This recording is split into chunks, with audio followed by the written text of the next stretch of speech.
오늘 함께 은혜 받으실 하나님 말씀은 학개 2장 7절 말씀입니다.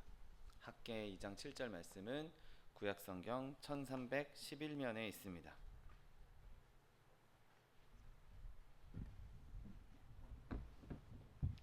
학개 2장 7절 말씀, 하나님 말씀 함께 합독하겠습니다. 또한 모든 나라를 진동시킬 것이며 모든 나라의 보배가 이르리니 내가 이 성전의 영광이 충만하게 하리라. 만군의 여호와의 말이니라. 아멘. 오늘 함께 봉독하신 학개 2장 7절 말씀을 근거로 하여서 모든 나라의 보배, 이러한 제목으로 잠시 은혜 나누기 원합니다. 자, 오늘 학개에서 짓고 있는 이 두 번째 성전, 이 두 번째 성전은 사실 그 첫 번째 성전인 솔로몬 성전보다 더 이렇게 거대하게 장엄하게 지을 의도가 없었습니다. 솔로몬 시대의 그 성전은 정말 어마어마한 호화로운 자재들, 그리고 어마어마한 규모와 그리고 평화의 시기였기 때문에 편안하게 지을 수 있었던 성전이었죠. 그런데 그 성전, 그렇게 아름답고 장엄하고 엄청나게 큰 그 위대한 성전이 결국엔 곧 사라지고 말 성전이었기에 이 두 번째 성전은 그렇게 화려하게 지을 필요성을 못 느꼈던 거죠.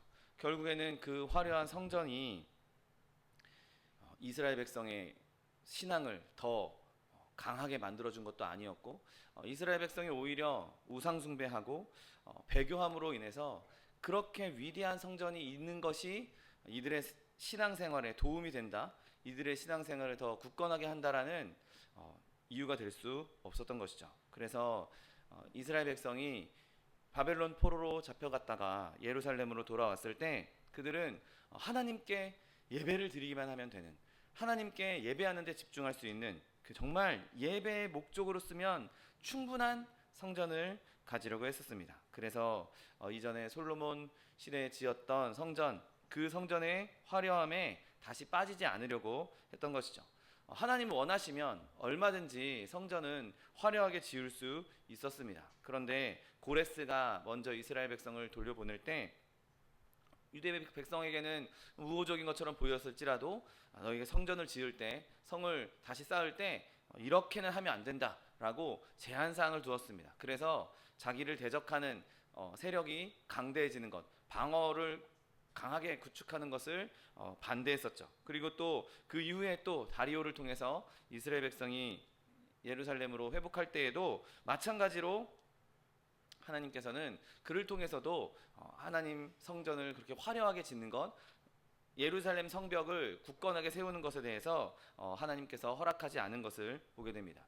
여러분, 또 그 이후에 헤롯이 성전을 보수할 때에도 그가 지은 그 성전은 겉으로는 화려해 보이고 겉으로는 거대한 것처럼 보였을지라도 그는 하나님께 예배하기 위한 목적으로 지은 성전이 아니라 그냥 정치적인 이유 때문에 유대인들에게 환심을 사기 위해서 그렇게 지어진 성전이었던 것이죠. 여러분, 하나님께서 이 이스라엘 백성에게 주셨던 이 성전의 주된 목적은 하나님께 예배하는 것이었습니다. 그래서 하나님께서 그 성전을 통해서 이스라엘 백성에게 말씀하시고 은혜를 베푸셨던 것이죠. 그런데 이 외적인 화려함이 묻어나기 시작하자 그들의 외적인 예배, 그냥 겉으로만 드리는 예배만 거기서 드려졌고, 결국에는 그런 외적인 예배는 중단될 수밖에 없는, 외적인 예배는 하나님께서 받지 않으시는 예배가 되었던 것이죠.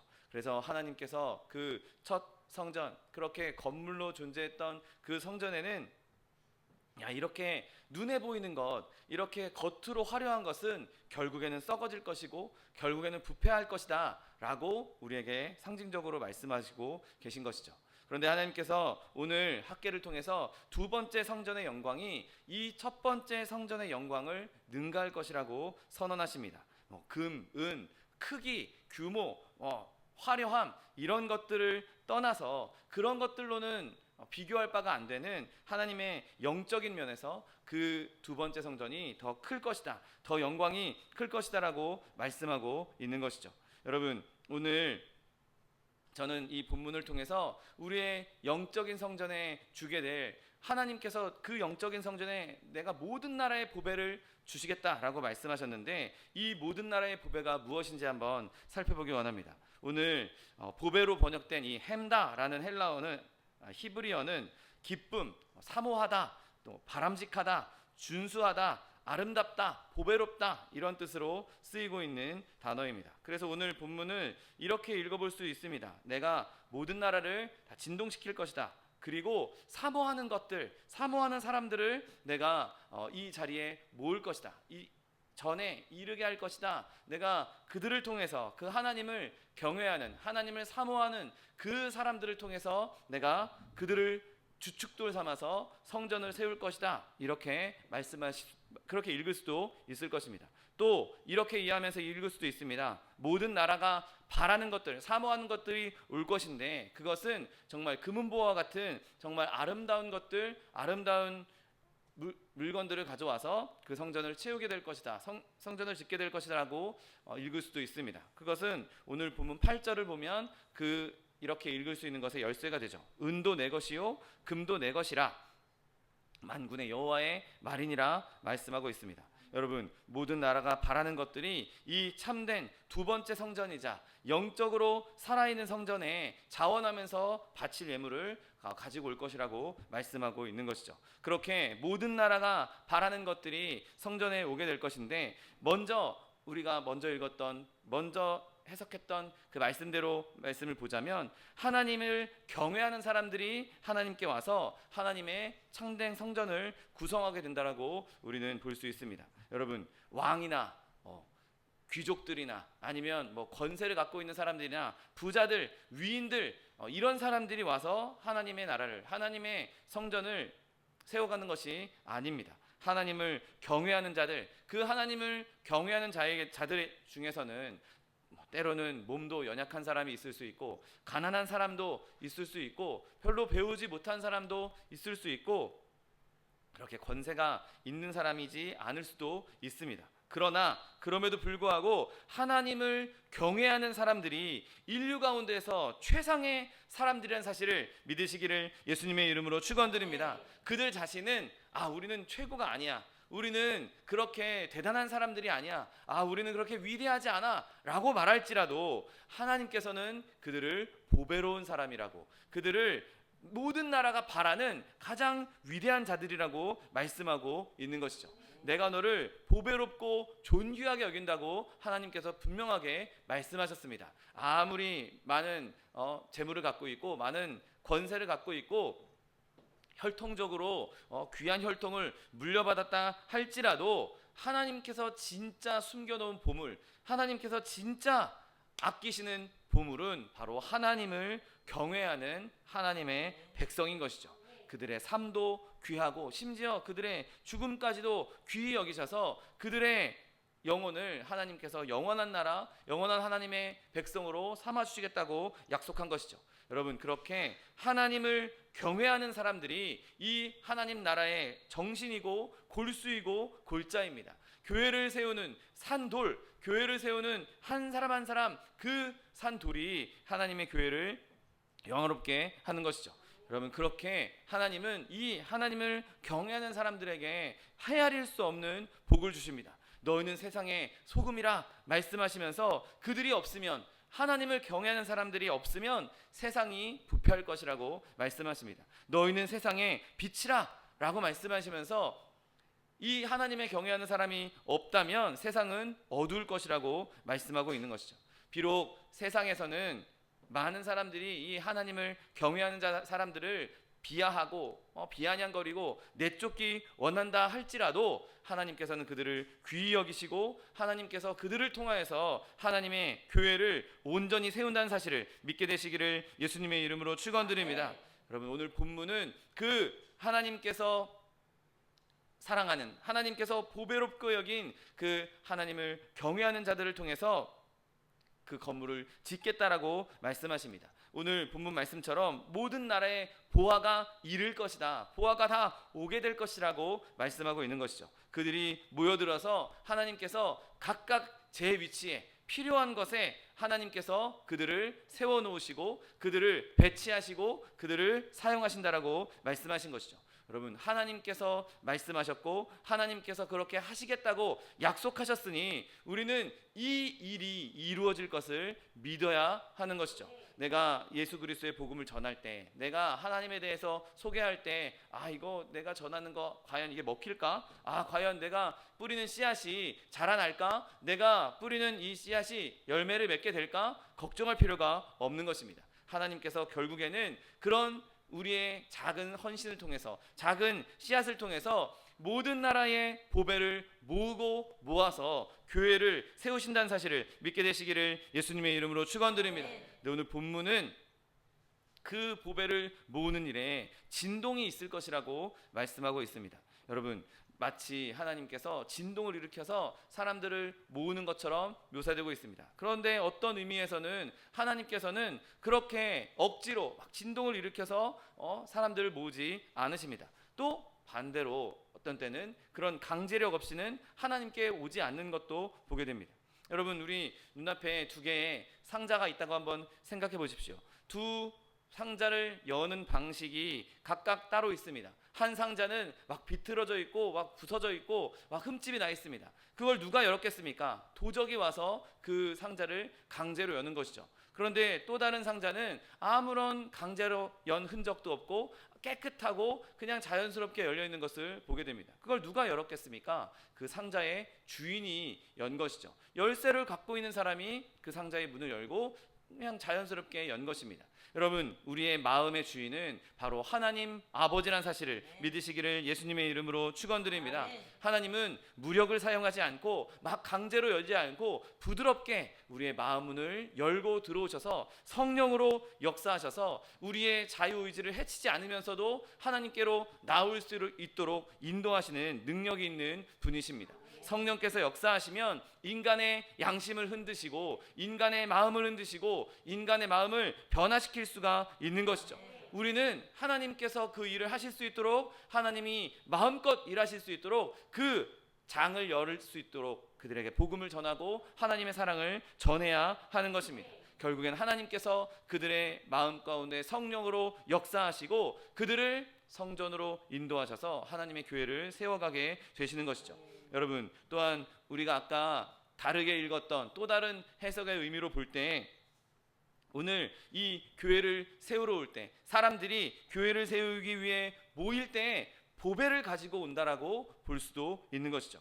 여러분, 우리가 하나님을 믿고 하나님의 사람이 되어서 하나님의 백성이 되어서 하나님께 나올 때에는 내가 가지고 있는 가장 귀한 것을 하나님께 가지고 나오게 됩니다. 모든 나라의 보배에는 은도 있고 금도 있고 그 외의 것도 많이 있을 수 있습니다. 자기가 가지고 있는 것, 하나님께 드리는 것, 그것이 우리의 기쁨이 되는 것이죠. 그런데 우리가 하나님께 드리는 것은 그렇게 눈으로 보이는 그냥 딱딱한 은이나 금, 물질, 그게 다가 아닌 것입니다. 여러분, 그 물질은 때로는 불순하게 사용될 수도 있고 그 물질이 오히려 우리를 부패시킬 수 있습니다. 우리가 하나님께 나와야 할 진짜 보배는 우리의 마음이요 심령이라는 사실을 믿게 되시기를 예수님의 이름으로 축원드립니다. 외적으로 화려하게 장식할 뿐인 금과 은, 그것보다 여기저기 반짝반짝 빛나는 금은 보석보다 아주 희귀한 광물보다 가치 면에서 더 훨씬 비싼 우리의 사랑과 우리의 믿음과 거룩함을 하나님께 들고 나와야 하는 것이죠. 여러분, 그렇게 하나님께서 우리의 믿음으로 가득 찬 교회를 바라볼 때 어떻게 보이시겠습니까? 우리의 믿음으로 바닥을 쫙 깔고 우리의 헌신으로 기둥을 세우고 우리의 사랑과 기쁨으로 우리의 위로로 평안으로 지붕을 세운 성전, 여러분, 그것만큼 아름다운 성전이 이 세상에 어디 있겠습니까? 여러분, 저와 여러분이 세운 그 성전을 그렇게 저와 여러분의 믿음과 사랑과 기쁨과 감사로 세울 수 있게 되시기를 예수님의 이름으로 축원드립니다. 하나님은 겉으로 보이는 것에 관심이 없으십니다. 우리가 가지고 나온 겉으로 보이는 물질, 그 물질 자체보다도 우리의 마음을 보시는 분이신 것이죠. 우리의 중심을 보신다라고 말씀하십니다. 하나님께서 우리가 드리는 천마리의 양보다, 천마리의 재물보다 우리의 마음으로 하나님께 신령과 진정으로 나아오는가? 내 중심에 하나님을 사랑하는 마음이 있는 것인가? 내가 하나님의 말씀대로 순종하며 나아가고 있는가? 그것이 하나님께 더 중요한 것이죠. 여러분, 또한 오늘 본문은 이렇게 진동이 있을 거라고 말씀하셨는데, 이 교회는, 하나님의 교회는 절대로 진동에 흔들리지 않을 것이라고 말씀하고 있는 것이죠. 여러분, 눈에 보이는 물질들은 진동이 일어나면 흔들릴 수밖에 없습니다. 그러나 우리가 믿음으로 지은 성전, 우리의 마음으로, 우리의 헌신으로, 우리의 기도로, 우리의 사랑으로 지은 성전은 진동이 와도 넘어지지 않는 것이죠. 흔들릴 수 없는 영원한 성전이 세워지게 되는 것입니다. 그러므로 우리가 어떠한 진동에도, 어떠한 환란에도, 어떠한 상황에도 흔들리지 않는 믿음의 전을 세워갈 수 있는 저 여러분 되시기를 예수님의 이름으로 축원드립니다. 그렇게 세워진 교회는 지옥도 이기지 못하는 것입니다. 아무리 시간이 흐른다 할지라도, 시간이 흘러서 건물은 삭고 여기저기 막 물도 새고 막 갈라지고 한다 할지라도 믿음으로 세운 교회는 절대로 흔들림 없이 영원토록 하나님께 굳건히 세워진다는 사실을 믿게 되시기를 예수님의 이름으로 축원드립니다. 오늘 본문 이렇게 말씀하십니다. 내가 이 성전에 영광이 충만하게 하리라. 만군의 여호와의 말이니라. 아멘. 이것이 영적인 교회의 가장 큰 매력인 것이죠. 하나님께서 친히 그분의 영광 가운데 거하신다는 것입니다. 하나님께서 친히 우리를 위해 싸워주시고, 하나님께서 친히 우리에게 승리를 더하여 주시고, 하나님께서 이 안에 거하시면서 이 교회를 진동 가운데에서도 흔들리지 않게 영광이 충만하게 해 주시겠다고 말씀하신 것입니다. 여러분, 하나님께서 우리 교회 안에, 하나님께서 우리의 성전 안에 계십니다. 아무리 왕들이 성전을 아름답게 짓고 아무리 화려하게 성전을 짓는다 할지라도 그 건물은 흔들릴 수밖에 없지만, 하나님께서 거하시는 교회, 영적인 교회는 영원토록 흔들리지 아니하며 보배로운 하나님의 사람들이 그 성전의 각각 요소요소에 돌이 되고 그 보배로운 돌들로 말미암아 흔들지 않는 영원한 전을 세울 수 있다는 사실을 믿게 되시기를 예수님의 이름으로 축원드립니다. 그런데 우리가 생각해야 될 진짜 보배, 우리가 진짜 바라야 하는 그 보배로운 존재는 바로 예수 그리스도의 성육신이라는 사실을 믿으시기를 예수님의 이름으로 축원드립니다. 오늘 본문 말씀처럼 모든 나라를 진동시킬 것이며 모든 나라에 보배가 이르리니 내가 이 성전에 영광이 충만하게 하리라. 만군의 여호와의 말이니라. 아멘. 여러분, 하나님께서 내가 모든 나라를 진동시킬 거다, 내가 그리고 모든 나라의 보배, 즉 모든 나라가 바라는 것, 사모하는 것, 그 사모하는 그가 올 것이다라고 말씀하고 있는 것이죠. 모든 나라가 바라는 그가 올 것이고 그가 두 번째 영적인 성전의 영광이 될 것이라고 말씀하고 있는 것이죠. 여러분, 두 번째 성전에 진짜 영광이 되실 분이 예수 그리스도 말고 누가 계시겠습니까? 오직 예수 그리스도만이 우리의 성전의 영광이란 사실을 믿게 되시기를 예수님의 이름으로 축원드립니다. 여러분, 모든 나라는 예수님께 대한 희미한 바람을 가지고 있습니다. 여러분, 인간 역사를 바라보면 어두운 시절에, 힘든 시절에 영웅적인 누구가 나타나서 우리를 구원해 줄 거야, 영웅이 나타나서 우리 민족을 구해줄 거야. 여러분, 유대인들에게도 메시아가 올 것이라고, 하나님의 사람이 올 것이라고 그렇게 고대하는 신앙이 있지 않았습니까? 많은 사람들이, 많은 고대 역사가들이 대부분의 인류 역사에 누군가 영웅을 바라는 심리, 누군가 와서 우리를 구원해 줄 자가 올 것이다 라는 심리가 저변에 깔려 있는 것을 많이 발견하게 됩니다. 여러분, 그렇게 세상 사람들도, 모든 나라들도 하나님이 오시는 것, 메시아가 오시는 것, 구원자가 오시는 것을 바라고 있었던 것이죠. 그게 예수 그리스도야, 예수님이야 라는 개념은 없을지라도 막연하게 그런 구원자를 바라고 있는 것을 보게 됩니다. 실제로 그리고 이방인들 가운데에서도 그런 하나님의 임재를 바랬던 사람들이 있었던 것을 보게 됩니다.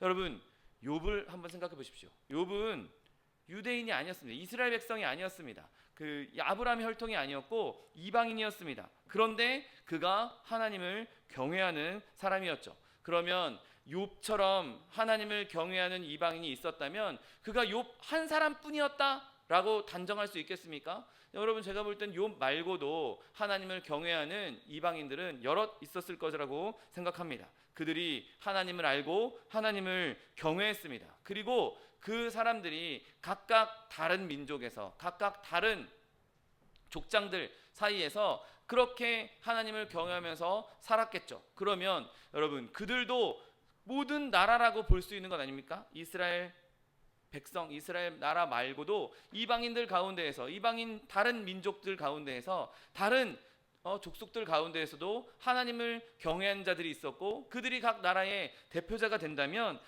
그런 의미에서도 하나님께서 모든 나라가 사모하는 자, 모든 나라가 보배롭게 여기는 그리스도를 보내주실 것이라는, 그들도 그리스도를 바라고 있었다는, 그들도 하나님을 경외하면서 하나님의 임재를 바라고 있었다라고 볼 수 있는 것이죠. 여러분, 온 세상은 그렇게 하나님께 이르는 길, 어떻게든 내가 전능자와 내가 어떻게든 이 창조주와 소통을 해서 내가 좀 구원받고 싶다라는 그런 열망을 다 갖고 있었습니다. 그래서 어떤 형식으로든지 간에 사제를 세우기도 하고 제사장 같은 걸 세우기도 해서 그들이 우리를, 우리 험악한 우리를 하나님께로 인도하겠지.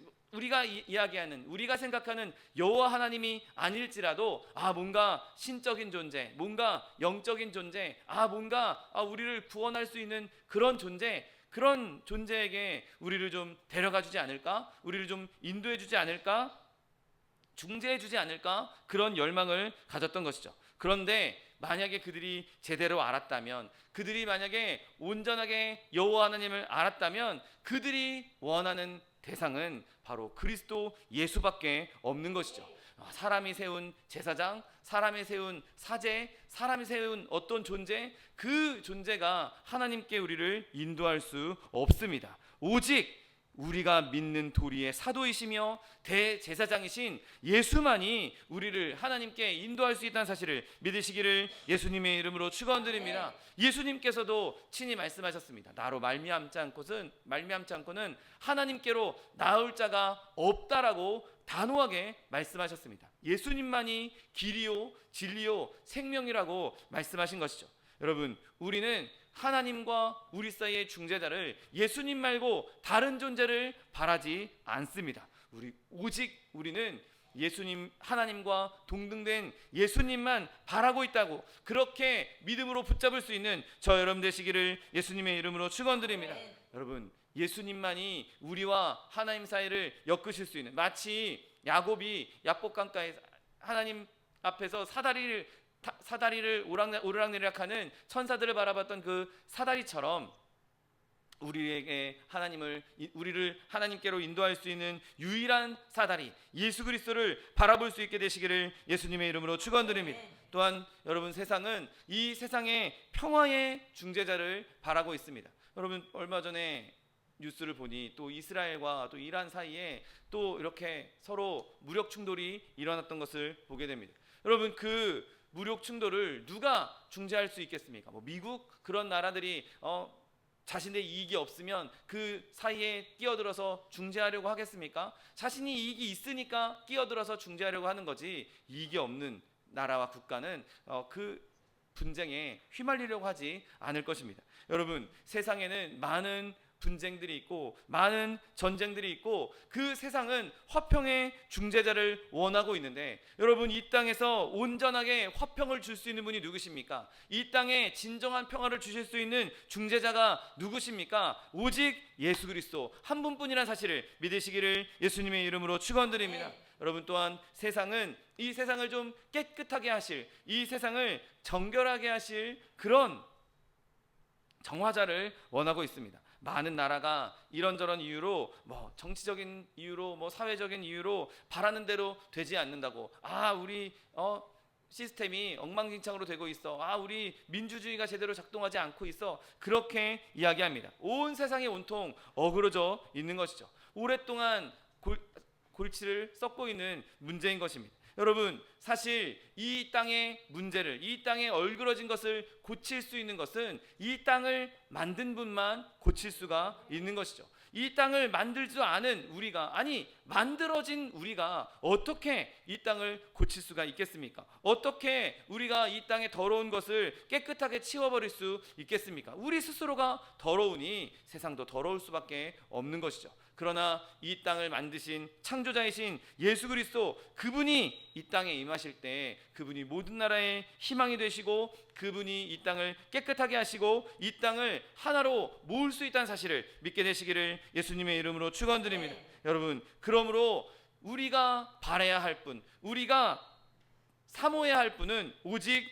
예수 그리스도 한 분밖에 없는 것이죠. 그분이 이 땅에 임하셔서 그분의 평화가 임하기를, 그분의 중재가 임하기를, 그분의 거룩함이 임하기를 기도하고 그 일에 헌신할 수 있는 저 여러분 되시기를 예수님의 이름으로 축원드립니다. 여러분, 그분은 모든 나라가 바랄만한, 그 모든 나라들이 소망할 만한 그러한 분입니다. 그분 말고는 이 일을 해결할 수 있는 분이 없죠. 그분 말고는 이 일을 해결할 수 있는 다른 이가 존재하지 않습니다. 우리가 바라야 하는 대상이고 또 바라는 대상이고, 모든 나라가 가장 바랄 만한 분이 바로 예수 그리스도 한 분뿐이신 것이죠. 그분이 이 교회의 영광이시고, 그 예수 그리스도께서 교회 안에 계시고 교회의 머리시고 교회의 주가 되어 주시는 것입니다. 그분이 우리의 유일한 선지자시고 유일한 제사장이시고, 그분이 우리의 유일한 왕이시고 우리의 주가 되어 주시는 것이죠. 여러분, 그러므로 우리는 늘 교회를 세워나갈 때, 늘 주의 일에 헌신할 때 예수 그리스도를 먼저 내세우고 그분을 붙잡아야 되는 것입니다. 그래야 우리가 하나님의 영광을 누릴 수 있는 것이죠. 그리고 진짜 참된 성전으로서 가시적인 영광은, 진짜 하나님께서 절정으로 우리에게 예수 그리스도를 영광으로 보여주실 그때는 바로 예수 그리스도의 재림이 될 것입니다. 여러분, 우리가 그리스도의 재림에 대해서 너무 이야기를 안 하고 있습니다. 강단에서도 예수님이 오실 것이다 라는 이야기들을 조심스럽게 하기 시작한 때가 있습니다. 좀 오래전 일이긴 하지만 한 이단 단체 때문에 재림에 대해서 이야기하면, 예수님이 다시 오신다고 이야기하면 또 쟤네 이단 아니야? 이상한 거 아니야? 라고 오해받는 경우가 많아지면서 점점 그 일에 대해서 교회가 말을 하지 않고 입을 다물고 있는 것을 보게 됩니다. 여러분, 교회 역사상 가장 성령이 충만했을 때, 가장 성령께서 큰 역사를 이루셨을 때는 그 재림신앙이 가장 강했을 때입니다. 예수님께서 곧 오신다, 예수님께서 곧 오실 거니까 빨리 한 명이라도 예수님께 돌이켜야 되지 않겠느냐, 한 명이라도 전도해야 되지 않겠느냐, 내가 지금 이런 모습으로 살면 안 되지 않겠느냐, 예수님 언제 오실지 모르는데 내가 이렇게 막 살아선 안 되는 것 아닙니까? 안 되는 것 아니냐라고 하면서 끊임없이 하나님께 엎드리고 끊임없이 성령을 구하고 끊임없이 하나님의 말씀대로 살고자 몸부림쳤던 신앙이 바로 재림의 신앙인 것이죠. 여러분, 예수님께서 이 땅에 오실 때 그분의 모든 영광이 실제로 모든 민족과 방언들 가운데에서 가시적으로 눈으로 보이게 된다는 사실을 믿게 되시기를 예수님의 이름으로 축원드립니다.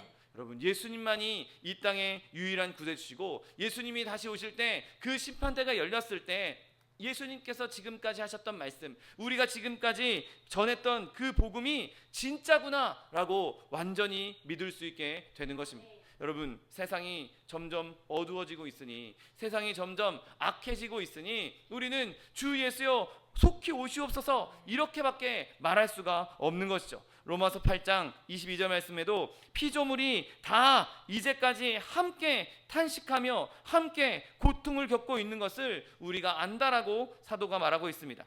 겪게 되는 고통이 갈수록 커지고 있고, 이 세상에 지금 그렇게 고통 가운데로 빠지고 있다는 것입니다. 그래서 그 고통 가운데 탄식하고 있는 우리가 주님 속히 와 주시옵소서, 주님 속히 오셔서 이 모든 고통을 다 파하시고 우리를 영원한 천국으로 인도해 주시옵소서 기도하게 되는 것이죠. 여러분, 그리고 결국에는 하나님께, 예수님께서는 이 땅에 반드시 오실 것입니다. 그리고 모든 백성을 하나님의 나라로 인도해 주실 것입니다. 여러분, 여기에 우리의 이 교회에 큰 소망이 있는 것이죠. 내가 비록 지금은 연약하고, 내가 비록 지금은 멸시받고 있고, 내가 지금은 부족하지만, 내 육신은 연약하지만 주님이 오시면 우리를 영화롭게 하실 것이고 나를 영원한 천국으로 인도해 주실 것이야. 그것이 예수님께서 직접 오시는 그 종말 뿐만 아니더라도 내 삶이 끝나는 내 개인적인 종말에도 그렇게 우리가 소망을 품을 수 있는 것입니다. 내가 비록 연약할지라도, 내가 비록 부족할지라도, 주님께서 다시 오시면, 아니 내가 육신의 생명이 끝나 주님 앞에 설 때 그 영광이, 하나님의 영광이 나에게 임할 것이라는 소망을 품을 수가 있는 것이죠. 여러분, 예수님께서도 이 땅을 떠나시며 우리에게 이렇게 말씀하셨습니다. 내가 다시 와서 너희를 내게로 영접하여 나 있는 곳에 너희도 있게 하리라. 그리고 예수님이 딱 승천하신 직후에 천사들이 했던 말을 기억하십시오. 갈릴리 사람들아, 어찌하여 서서 하늘을 쳐다보느냐? 너희 가운데서 하늘로 올려지시니 예수는 하늘로 가심을 본 그대로 오시리라 하였느니라. 아멘. 여러분, 실제로 예수님은 오실 것입니다. 그때가 언제인지 아무도 알 수 없고 아버지만 알고 계시지만, 그분이 오신다는 것, 그 사실 하나만큼은 확실한 약속이요, 확실한 사실인 것이죠. 그러므로 우리는 이 땅에 사는 동안 오늘 우리에게 주신 말씀 그대로 내가 교회의 돌로서, 내가 하나님의 성전의 돌로서 거룩함으로, 나의 믿음으로, 나의 사랑으로, 나의 감사로 하나님께 쓰여질 수 있는 것인가? 내가 과연 살고 있는 이 삶이 주님이 나에게 딱 오셨을 때, 주님, 내가 주님 앞에 비록 나는 부족하지만, 연약하지만 내가 주님 의지해서 믿음으로 헌신했습니다, 내가 열심히 주의 일을 위해 헌신하고 충성했습니다 라고 말할 수 있을 것인가? 주님, 좀만 늦게 오시지, 좀만 더 있다 오시지, 내가 아직 다 안 했는데, 내가 아직 주님 마음껏 살지 못했는데, 여러분, 그렇게 주님 앞에 서시겠습니까? 여러분, 우리 안에 예수님이 오실 것이다, 그의 영광이 임할 날이 꼭 올 것이다, 그 믿음을 가지고 내가 지금 살아있는 이 순간에, 이 시간에 하나님께 헌신하고 충성함으로 말미암아 오늘 이 두 번째 성전에 임하여 주시겠다고 약속하셨던 그 영광이 내가 성전의 일원으로서, 내가 성전의 한 부분으로서 하나님께 쓰임받으며 그 영광을 누릴 수 있는 저 여러분 되시기를 예수님의 이름으로 축원드립니다. 기도하겠습니다. 사랑과 은혜가 풍성하신 하나님, 감사합니다. 하나님께서 우리에게 교회를 세워주시고 그 교회의 주축돌로, 그 교회의 건축물에 쓰일 수 있는 하나님의 산돌로 우리를 사용하여 주시니 감사합니다. 하나님, 우리가 늘 주님 안에서 믿음으로, 또 주님을 향한 감사와 사랑으로 주님의 일에 헌신되게 하여 주옵시고, 주님께서 이 땅에 오셨을 때 잘했다, 착하고 충성된 종아, 내 주인의 즐거움에 참여할지어다 칭찬받을 수 있는 하나님의 백성도 될 수 있도록 축복하여 주옵소서. 감사드리며 예수 그리스도의 이름으로 기도드립니다. 아멘.